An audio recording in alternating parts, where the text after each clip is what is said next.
আসসালামু আলাইকুম সবাইকে। আশা করি সবাই ভালো আছেন, সুস্থ আছেন। কাপ্তান সাহেব, আসসালামু আলাইকুম।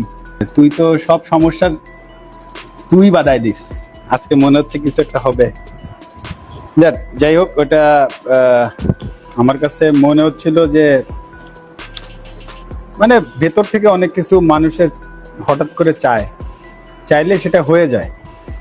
ওটা হয়ে যায়, ওই একটা কারণ ছিল। আর তুই যে পুণ্ঠা, ঠিক আছে?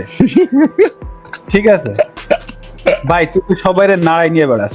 আমি আন্তরিকভাবে দুঃখিত, কিন্তু আমার মনে হয় তারও সাবধানতা অবলম্বন করা উচিত ছিল। অবশ্যই খুবই সেনসিটিভ, ভুল ত্রুটি হবেই এবং ভুল ত্রুটি নিয়েই আমরা আসলে জীবনে চলাচল করি। আমার কোনো ভুল হয়ে থাকলে অবশ্যই আমি আপনাদের কাছে ক্ষমা প্রার্থনা করছি এবং আপনাদের মনে কষ্ট দিয়ে থাকলে সেজন্য আমি ক্ষমা প্রার্থনা করছি। অবশ্যই আমি এর জন্য আন্তরিকভাবে দুঃখিত, ক্ষমা প্রার্থী, এবং আমি মনে করি যে